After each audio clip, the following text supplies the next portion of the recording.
Want to say anything until I heard certain things on this floor, and I felt that we needed to clear that. I'm an Igbo man, and our people say that when the traditional healer is making medicine for the eye, that he shouldn't find pepper nearby, because any pepper that goes into the eye means that that medicine will not work. Mr. President, distinguished colleagues, I want to talk specifically on the matter of whether people were being sent away. No Nigerian is being sent away from anywhere. Criminals are being sent away from the forest where they are. And so, when we now come here and say, some people, after doing this thing and they're sending people away, you send the wrong message out. The message is simple. The police, IG, has told us these are criminal elements coming from outside Nigeria. And what we should ask ourselves is, if somebody is a criminal and he is in the forest, what is he doing inside there? And we want to paper over matters of this nature to please whatever. What we want to say is simple.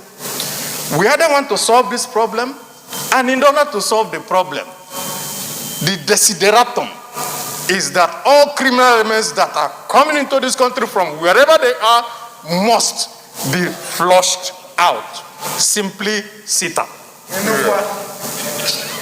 I would like to start by saying that perhaps the title or the caption of this motion should have been, instead of general insecurity in Nigeria, should be the menace of Fulani herdsmen in Nigeria.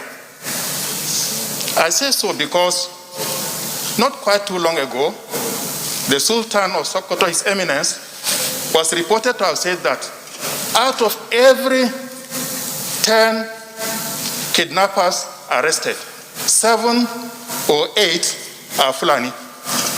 In fact, in my own local government, in the recent past, almost all the kidnappers, the highway robbers that have been arrested were all Fulanis.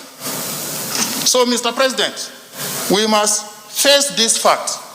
Why is that so? It is because the Fulanis are being encouraged or are being allowed free rein in this country to do whatever they like. I will just tell you one short story. 3 weeks ago, I was informed that some Fulani people were having a conversation. One man is a cattle Fulani or a Fulani herdsman. The other 2 people are town Fulani or Fulani elites. The Fulani elites accuse the cattle Fulani of causing insecurity in the country, or especially in our local government, because they had abducted, they have kidnapped a district head, they have kidnapped a prominent community leader. And the cattle Fulanis replied them, he said, we have not read, we are not learned, we don't know anything. The only thing we know is our cows and grazing our cows in the bush. It is you, learned Fulani people, that buy guns and give us and send us on missions. So, Mr. President, we must face this fact that these people are being supported in high places. It must stop. Thank you very much. Distinguished colleagues, let me in a group. Most of us know that people will say some of these people are not from Nigeria. Many people assert that we get people from outside the country. So I will advise that we stick to these criminal elements without calling Fulani, because Fulani is an ethnic group. they are not also spared.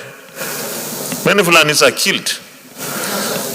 So we need everybody on board in the fight to win against criminality. So I just want to guide us this way. Distinguished Senator Chimaroke Nnamani. Thank you. At this time, Mr. President, like my colleagues have said, we have a national crisis on our hands. And it's a national crisis that has been devoid of leadership, both politically and morally. And we must say it the way it is. We must say it the way it is. Mr. President, let me give you a little statistics. Between 2017 and May 2020, there have been 654 attacks, 2,539 killed, 393 wounded, 253 kidnapped, 16 raped, 7,582 homes destroyed. That is an analysis that has been done by a research firm that is based in Brussels on what is happening in this country. And I listen to us here. For us to be saying that they're not Nigerians, it's an indictment on our leadership. That people are coming into this country, they are maiming our people, they are killing our people, they are raping our people, and we are saying they are not Nigerians. And yet these are the same security people that we are now going to promote to be ambassadors of this country, representing this country. It's an indictment, and it's not acceptable. I represent a border community that's bordering some neighboring towns, neighboring countries. I went there over the weekend. The whole place has been destroyed by all these herdsmen. People's earnings, people's lives has been destroyed. People that are taking all these cattle away, they are doing it as a business. And these people, their own lives are being destroyed because somebody else's business, they say they are trying to feed their cows. It is upsetting. And we must rise up to this occasion. This country is at the precipice of a civil war or even falling apart, or of a failed state. So, Mr. President, I rise that the president needs to speak and calm the nation and talk to the nation. Mr. President, here we are. We just looking at what has just recently happened in America now. In 1 month, the president has passed over 30 executive orders. The president can pass an executive order banning open grazing, banning the criminality of carrying ammunition, guns and AK-47s when you are going. Enumerate all these herdsmen. There are actions that they can take immediately, but nothing is being done. I so rest my case. Senator Cole. No tribe should be mentioned. That is very correct and true. I will also agree with the minority leader when he says the issue is national. That is also true. Now, what I'm going to say is that the herders that trespass this country, not all of them are Nigerians. That is absolutely true. My constituency is not on the border, but near the border, just neighboring Yobe State. And every year, herders either driving camels or cows or goats and sheep come across immediately after harvest, and they sack the farmers, they take away their harvest, and if they resist, they kill them. This has been going on for more than 20 years. And I've been raising that issue in my local community, in the Emirate Council.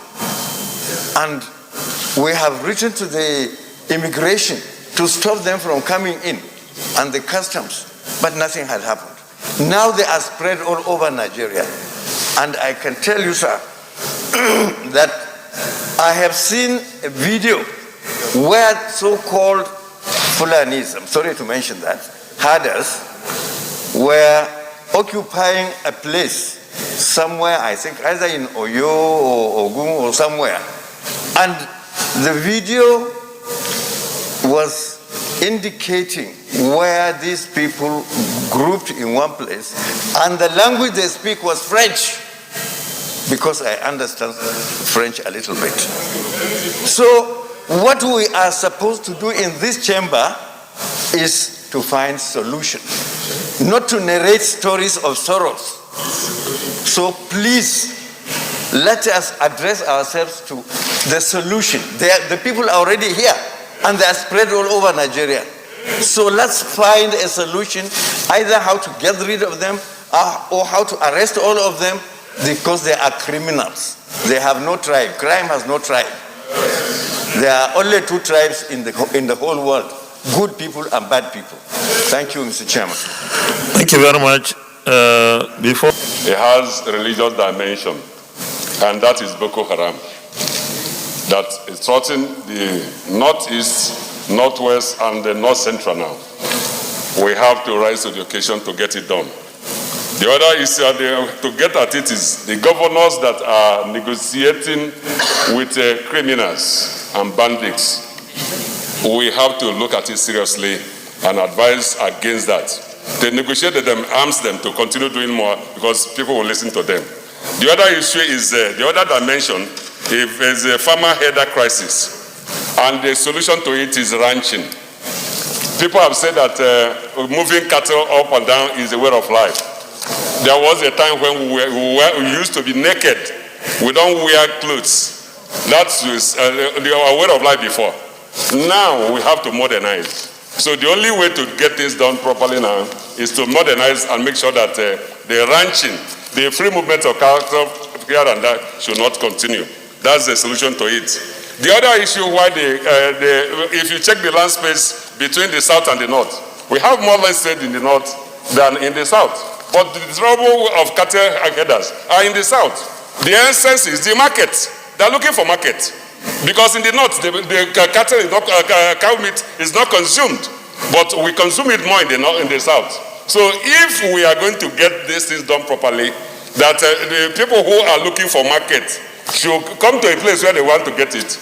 Let us see how we can find common ground to make sure that things work well for us here. The other issue is the ECOWAS protocol that has allowed people to move freely into this country. I have said it on patent time that we have to look at the ECOWAS protocol to ensure how we can know people who are coming to the country or not. And even the visa on arrival that has been given is something that is not helping matters. You know, you see, criminals come into our country here, and because we say visa on arrival, they come over and cross over, and then people give them this by medicine. It is not working. It is one of the recipe for the trouble we have in this place. The other issue is the total invitation. the Congress you should round up. I'm saying, Mr. President, that we have to be up and doing on this issue. We have to be open-minded. That's the only way we can do it. If not, we have crisis on our hands. And if this crisis comes, nobody is going to be excluded from it. Thank you so much.